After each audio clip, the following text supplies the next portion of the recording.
Baba yetu ambaye ni Mungu wetu wa mbinguni, tunakushukuru tena katika saa nzuri ya mchana huu wa leo. Asante Bwana kwa kuwa wewe ni Mungu wa rehema, ambao kwa rehema zako, kwa upendo wako umetuwezesha vijana, wazee, watoto na watu wazima ambao tuko hapa kujihudhurisha mbele zako. Jina lako litukuzwe Mungu wetu. Mtumishi ambaye umemwandaa kwa juma zima, Baba umepatia neno ambalo litabariki watu hawa, na kusihi mfunike kwa utukufu wako. Roho yako Mtakatifu akamtumie kama upendavyo, kawe kama kipaza sauti tu kwa ajili ya kuwasilisha ujumbe wako kwa watu hawa. Ninakushukuru kwa sababu umetenda, katika jina la Yesu, amina.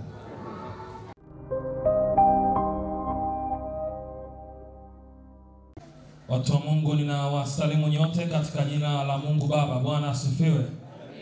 Ninawasalimu tena katika jina la Mungu Mwana Yesu Kristo. Haleluya. Ninawasalimu wote katika jina la Mungu Roho Mtakatifu. Bwana asifiwe. Salamu hii huwa ninaipenda kwa sababu ni moja kati ya mafundisho ambayo yanalitofautisha kanisa la Waadventista wa Sabato. Kwa hiyo basi ukisalimia alafu ukasikia kanisa lipo kimya, automatically unajua ya kwamba upo katika malango ya marafiki zetu wanaitwa reformers. Kwa hiyo inabidi ukae kimkakati. Fungue Luka sura ya 17.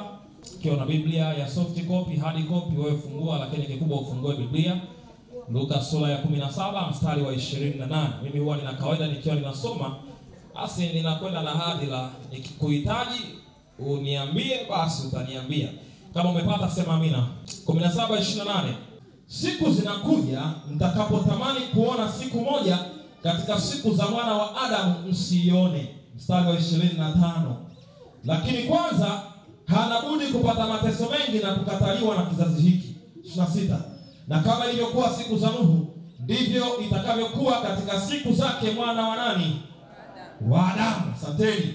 Walikuwa wakila na kunywa, walikuwa wakioa na kuolewa, hata siku ile Nuhu alivyoingia katika safina, gharika ikashuka ikawaangamiza wote.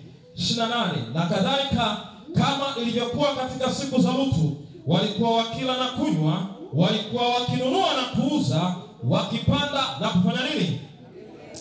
Lakini siku ile Lutu aliyotoka Sodoma, kulinyesha moto na kibiriti kukatoka mbinguni, vikawaangamiza wote. 30. Hivyo ndivyo itakavyokuwa siku ile atakayofunuliwa mwana wa Adamu.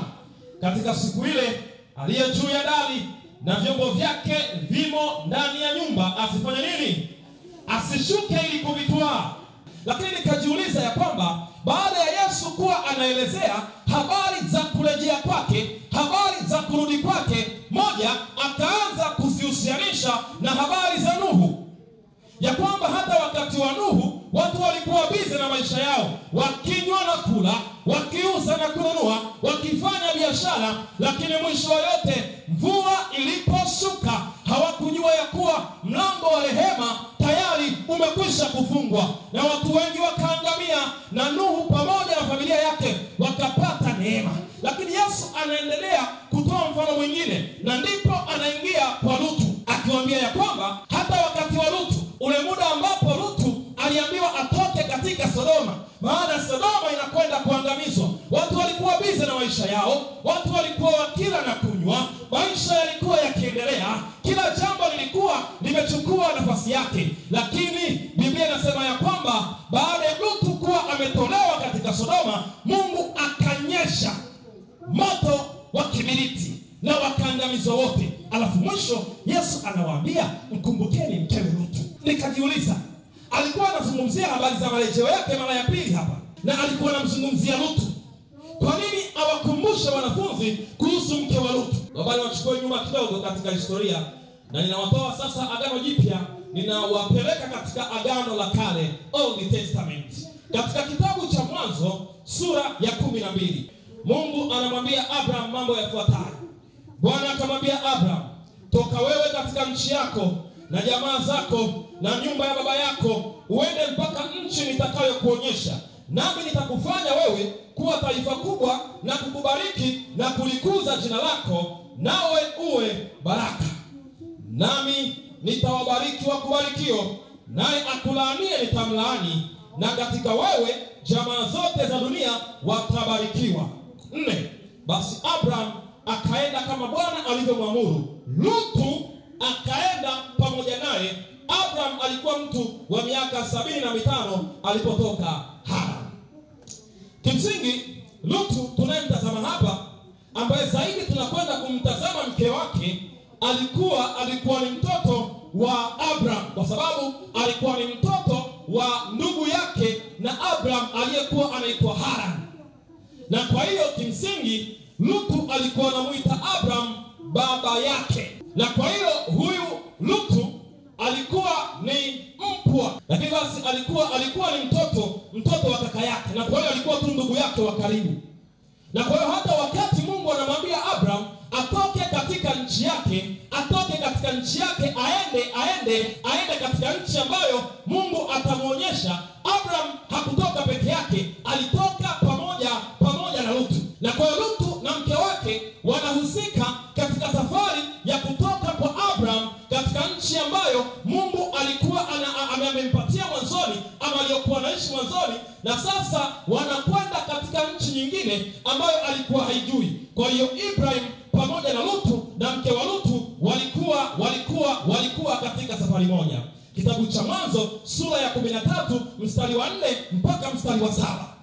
Hapa kuna habari nyingine inatambulishwa ya kwamba baada ya Abraham pamoja na Lutu kuwa wameishi pamoja, ikafika wakati ambapo mifugo yao ikakuwa sana, ikaongezeka, na kwa hiyo kukatokea ugomvi baina ya wachungaji wa mifugo wa Lutu pamoja na wachungaji wa mifugo wa Abraham. Abraham akamwambia Lutu, sikiliza Lutu, wewe ni mtoto wangu, na kimsingi haifai baba kugombana na mtoto, si ndio wazee? Haifai wazee kugombana na watoto. Na kwa hiyo akasema, sikiliza Lutu, wewe chagua sehemu ya kwenda. Alafu ukichagua kaskazini, mimi nitachagua kusini. Ukichagua magharibi, mimi nitachagua mashariki. Lutu, wewe uwe na amani. Chagua wewe kwanza. Hakuna haja ya sisi kugombana kwa sababu ya wachungaji wetu wa mifugo. Hakuna haja. Wewe chagua pa kwenda. Na Lutu akachagua mahali pa kwenda. Kitabu cha Genesis, Mwanzo sura ya 13 mstari wa 12. Basi Lutu akajichagulia bonde lote la Yordani. Lutu akasafiri kwenda upande wa mashariki, wakatengana wao kwa wao. Abraham akakaa katika nchi ya Kanaani. Sikiliza, na Lutu akakaa katika miji ya lile bonde, akajiongeza hema yake mpaka wapi? Sodoma. Ndipo nikaelewa ya kwamba kumbe Lutu sio kwamba baada ya kuwa amepewa nafasi ya kuchagua alichagua kwenda Sodoma. Hapana. Lutu alichagua bonde la Yordani ambalo lilikuwa karibu na Sodoma. Na nilipokuwa ninasoma kwa undani zaidi, nikagundua Lutu alichagua eneo lile kwa sababu lilikuwa ni sehemu ambayo ni mpaka wa mambo ya kibiashara, yaani ni kama kwenye boda. Na kwa hiyo alichagua lile eneo akiamini ya kwamba litamsaidia katika masuala yake ya kibiashara. Lutu alikuwa anafahamu ya kwamba Sodoma ni mji wenye uovu, na kwa hiyo hakuwa tayari kuingia Sodoma, lakini badala yake anachagua kukaa tu karibu na Sodoma. Yaani Lutu anasema hapana, Sodoma mimi siingii. Sodoma ninajua kuna uovu mwingi sana, kwa mimi siingii Sodoma, ila ninakaa karibu na Sodoma ili niwe ninauza na kununua. Lakini Biblia inasema akasogeza mipaka yake, akaingia Sodoma. Ule wakati ambapo tunahisi ya kwamba tunaweza tukapiga hema zetu karibu na malango ya dhambi, tukidhani ya kwamba tunaweza kuwa salama, ya kwamba mimi nitafanya tu, lakini huku sitaingia, yaani huku siingii, mimi ninakaa tu, mwisho wangu ni hapa, tukidhani ya kwamba kuna namna tunaweza tukawa salama kwa kupiga kambi zetu, kwa kuweka hema zetu karibu na malango ya dhambi. Hakuna usalama katika kupiga kambi zetu na kuweka hema zetu karibu na malango ya dhambi. Mimi naweza tu nikaa na shida baa, ni marafiki zangu tu wanaokunywa, lakini mimi situmii, mimi ninakunywa maji. Baba sikiliza, tena kaza macho, mtazame mchungaji. Hakuna usalama wa wewe kuweka kambi yako karibu na malango ya dhambi. Haupo. Ule wakati ambapo unadhani ya kwamba eti unaweza tu ukawa na urafiki uliopitiliza na mke wa mtu, eti hapana, unajua mimi ni mume wa mtu na yule ni mke wa mtu, tunajua tumipaka yetu, lakini mna urafiki wa siri ambao mume wake hajui na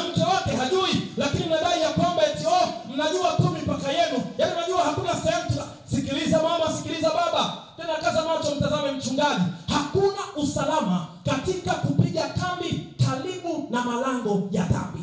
Lutu anaweka hema yake karibu na malango ya Sodoma, akiamini ya kwamba anaweza akawa salama kwa kuendelea na maisha yake ya kawaida, wakati huo asiingie Sodoma.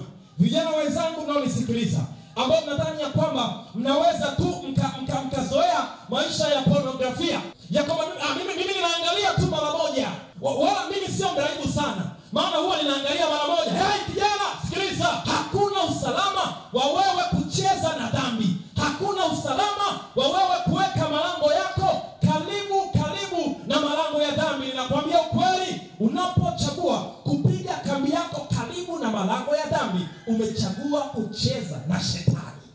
Na ninakukumbusha, ukichagua kucheza na shetani, ninakukumbusha mchana wa leo, Biblia imeweka wazi, shetani ni mjanja kuliko wewe. Kacheze naye sasa.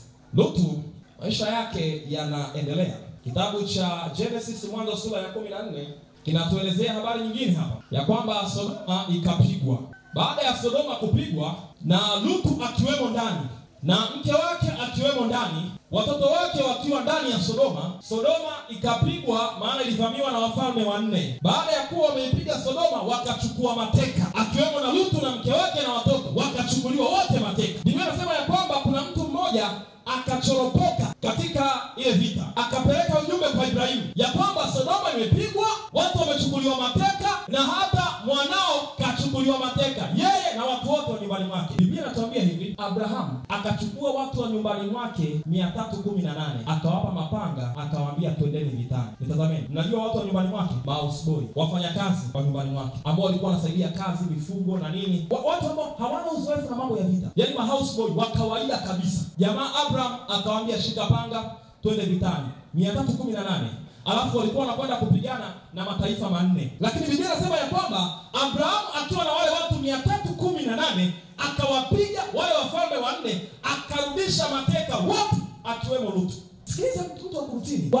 Wakati haya yakitokea, mke wa Lutu alikuwepo na alikuwa anaona na anashuhudia kabisa ya kwamba hiki kilichotokea si kitu cha kawaida, ya kwamba watu 318 tena ambao sio askari, ni watu tu wa nyumbani, wamekuja wamepiga majeshi ya mataifa manne na tumerudishwa kutoka katika mateka. Mke wa Lutu alikuwepo na alikuwa anaona, na kwa hiyo akagundua na kuona kabisa ya kwamba hiki kilichofanyika ni mkono wa Mungu. Mke wa Lutu alikuwepo. Kumbukeni mkewe Lutu. Mwanzo 18, Mungu anakusudia kuiangamiza Sodoma. Biblia inatueleza ya kwamba Mungu akiwa na agenda ya kuiangamiza Sodoma, anajiuliza tu ya kwamba hivi, ni kwa nini nimfiche Abraham kwamba ninakwenda kuiangamiza Sodoma, wakati nina mpango wa kumfanya Abraham kuwa taifa kubwa. Yaani imagine urafiki na Mungu kiasi kwamba Mungu anaona hamna, siwezi nikamficha. Wewe unajua, ukiwa na jamaa yako, kuna jamaa zako ambao yaani ukiwa na jambo lako unaona hamna, siwezi nikamficha huyu jamaa wangu bwana. Kwa hiyo yaani unaona tu, ngoja tu nimwambie huyu ni jamaa wangu. Sasa hivyo ndivyo ilivyokuwa Abraham. Yaani Mungu anafikiria, anaona hamna bwana, yaani kumficha si ngumu sana bwana. Ikabidi Mungu amwambie Abraham, sikiliza, nina mpango wa kwenda kuiangamiza Sodoma. Sodoma kuna mtoto wake Abraham yuko kule. Alafu Mungu anamwambia nina mpango wa kwenda kuiangamiza Sodoma. Moja kwa moja Abraham akasema, hapa inabidi niitumie hii fursa. Kama Mungu ameniambia anakwenda kuangamiza Sodoma, alafu Sodoma kuna mtoto wangu yuko na familia na watu wengine, nataka niitumie hii fursa kumuokoa. Abraham akapiga hesabu zake kichwani. Mwanzo 18 kuanzia mstari wa 23. Pale Sodoma yuko Lutu, yuko mke wake, yuko watoto, na kuna watu ambao wamewaoa binti zake. Lakini ninamjua Lutu. Abraham anapiga hesabu kichwani, anasema Lutu ninamjua. Yaani kwa muda ambao amekaa Sodoma, Lutu ninajua lazima ameshaongoa watu 50. Ninamjua Lutu ni mwinjilisti. Na kwa hiyo Abraham anamwambia Mungu, sasa Mungu sikiliza, unajua pale Sodoma kunaweza kukawa na watu wenye haki 50. Je, utawaangamiza wenye haki pamoja na waovu, wakiwepo wenye haki 50? Mungu akamwambia Abraham, kwa kweli wakiwepo wenye haki 50 siangamizi Sodoma kabisa. Abraham akasema hapana, ninamjua Lutu. Lutu atakuwa alihubiri injili, akapata watu 50. Baada ya kupata watu 50, kuna watu 5 wakarudi nyuma. Kwa hiyo Lutu atakuwa na watu 45. Akamwambia Mungu, unajua katika wale 50 wanaweza wakawa wamepungua 5. Je, utawaangamiza wenye wakati kuna wenye haki 45. Mungu akamwambia kukiwa na wenye haki 45 siangamizi Sodoma kabisa. Abrahamu akajiuliza, kwa maana yake 45 hawapo. Akasema, okay, lakini unajua Mungu kunaweza kukawa na wenye haki 40. Kichwani mwake Abrahamu anasema, hapana, mimi Lutu ninamjua. Lutu sio mzembe. Yaani kwamba Lutu akae Sodoma muda wote asubiri injili. Ninajua pale Sodoma ameshahubiri injili, watu wanamjua Yesu. Ninajua Lutu atakuwa na waongofu 40. Mungu kutakuwa na watu 40, kukiwa na watu 40. Mungu akamwambia kukiwa na watu 40 siangamizi Sodoma kabisa. Kukiwa na wenye haki 30 siangamizi kabisa Sodoma. Abrahamu akajua 30 hawapo. Akashusha tena 10. Akamwambia Mungu, ninaomba niseme na wewe kidogo. Yaani kidogo. Unajua kunaweza kukawa na wenye haki 20. Je, utaiangamiza Sodoma na wenye haki 20? Mungu anamwambia kukiwa na wenye haki 20 siangamizi kabisa Sodoma.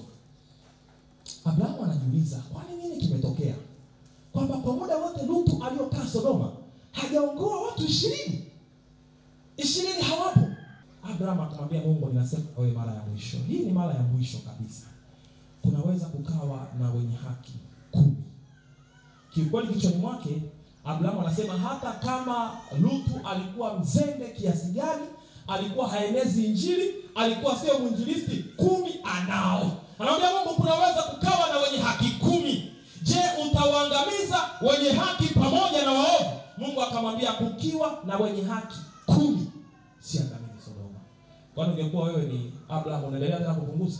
Kuna wakati Mungu anatupeleka katika maeneo kwa makusudi. Lengo la Mungu ni kwenda ili twende tuwe mwanga. Watu wamuone Yesu kupitia sisi.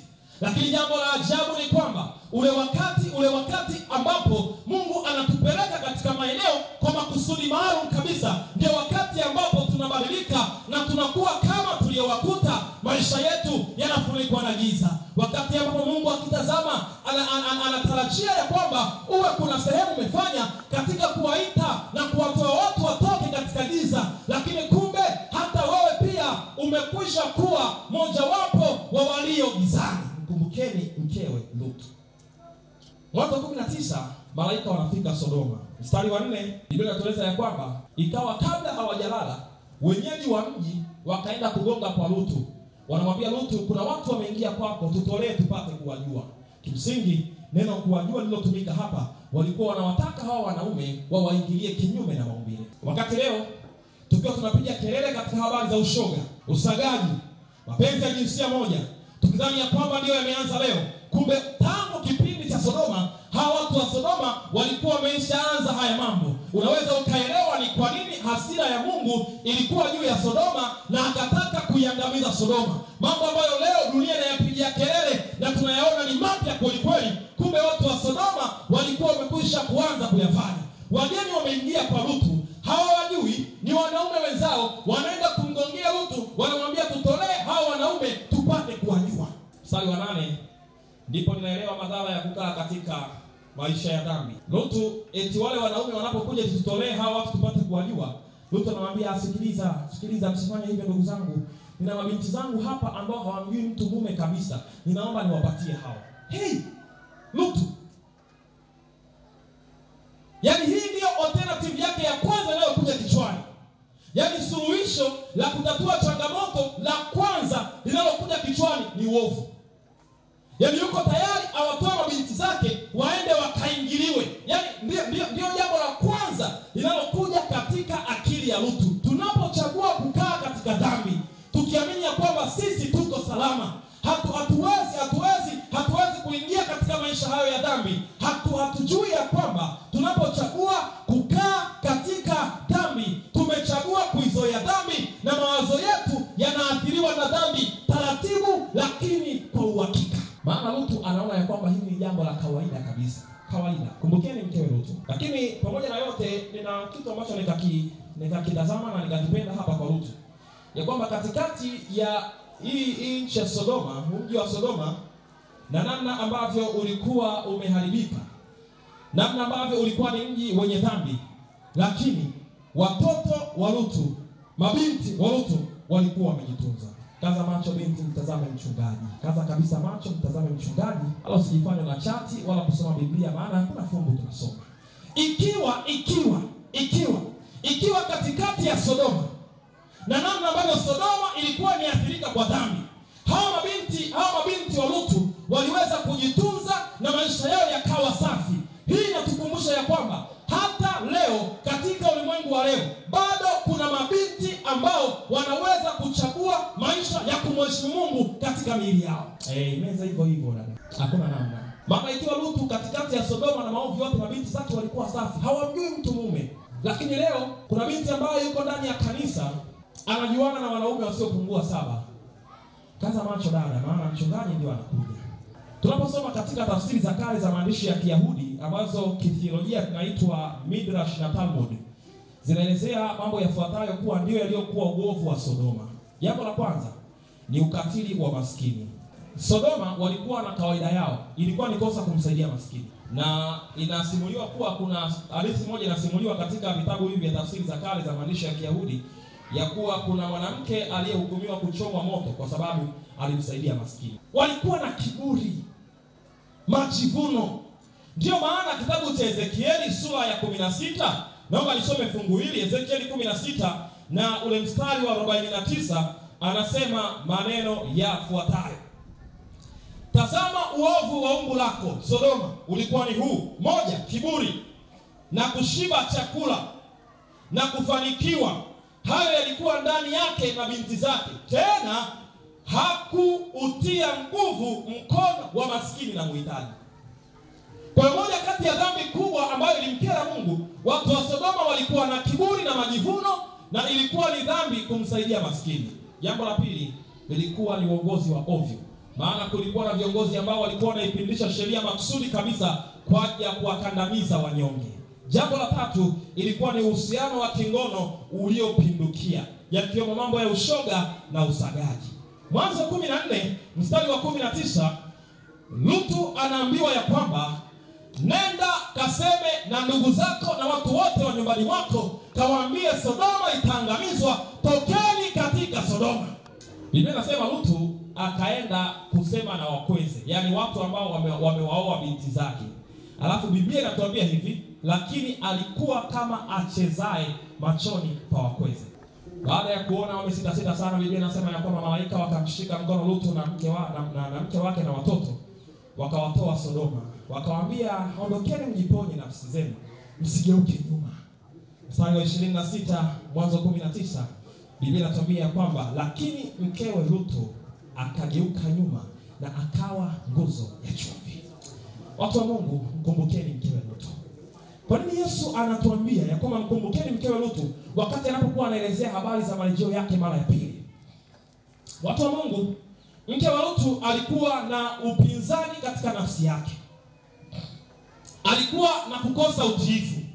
Mke wa Lutu alikuwa tayari kabisa kutoka Sodoma. Ndio maana yeye pia alikuwa katika safari ya wale ambao walitoka Sodoma, Lutu na mke na watoto. Lakini kwa nini mke wa Lutu anageuka nyuma? Mke wa Lutu anageuka nyuma kwa sababu wakati alipokuwa anatoka Sodoma, alikuwa anatoka Sodoma kwa moyo wake, lakini roho yake bado ilikuwa Sodoma. Alikuwa anatoka Sodoma, lakini moyo wake bado unavikumbuka vitu vya Sodoma. Si hata nini mnajua ya kwamba sisi hatuna tofauti na mke wa Lutu. Maana ule wakati ambapo sauti ya Bwana inaita ya kuwa ni wakati wa kutoka Sodoma, watu wa Mungu, dunia hii inakwisha, Yesu anarudi tena, tutokeni Sodoma. Na ndio wakati ambapo wako mabinti ndani ya kanisa ambao nao wanasema ya kwamba tunatoka Sodoma, tuko tayari kutoka Sodoma, lakini wakati wakiwa wanatoka Sodoma, mioyo yao bado inavitazama vitu vya Sodoma na kuviona ni vizuri. Dada, kaza macho, mtazame mchungaji. Ni ukweli uko tayari kutoka Sodoma, na ni ukweli umetoka Sodoma, uko njiani unatoka Sodoma. Lakini dada, tunataka tukuulize ya kwamba je, ni kwa nini unakuja kanisani ukiwa na mavazi ya Sodoma? Zile nguo ambazo katika interview huwezi kuzivaa. Ukiitwa kwenye interview huwezi kuivaa kabisa. Lakini unapofika Jumamosi unaitazama, unasema hii ndio ya kuendea kwa Mungu. Dada, unakwenda unatoka Sodoma ya namna gani wakati vitu vya Sodoma unaviona ni vitamu? Kaza macho, mtazame mchungaji. Ukiangalia chini watajua ni wewe. Ule wakati ambapo sauti inasikika ya Bwana ikiwaambia watoto wake ya kwamba ni wakati wa kutoka Sodoma, ndio wakati ambapo vijana wa Kiadventista na wao wanasema ya kwamba tuko tayari kutoka Sodoma. Na kweli wako tayari kutoka Sodoma, maana kanisani wanakuja, kwaya wanaimba, juma la maombi wamekuja wiki nzima, na kanisani ni viongozi wa kanisa, lakini hao vijana wakiwa ndani ya kanisa wanaishi maisha ya wanandoa na bado hawajaoana. Kijana, kaza macho nitazame vizuri, usiangalie chini. Unatoka Sodoma ya namna gani?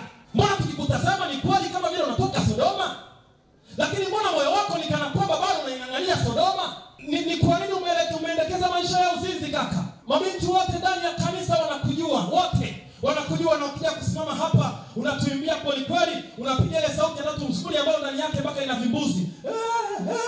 Lakini kumbe kuna mabinti ambao wanakujua nje ndani, na wewe unatuambia kwamba uko katika agenda ya kutoka Sodoma. Ni Sodoma ya namna gani unatoka wakati umeendekeza maisha ya uzinzi ndani ya kanisa? Mke wa Lutu alikuwa tayari kuondoka Sodoma, lakini wakati akitoka Sodoma alikuwa akiyatazama maisha ya Sodoma, anayaona ni matamu kweli kweli. Maana ule wakati ambapo Mungu anaita ya kwamba watu wangu tokeni Sodoma, ndio wakati ambapo kuna watoto wa Mungu ambao ni Waadventista, na wao wanasema ya kwamba wapo katika agenda ya kutoka Sodoma, lakini wameshikilia masuala ya mila na tamaduni za kishirikina. Baba, kaza macho.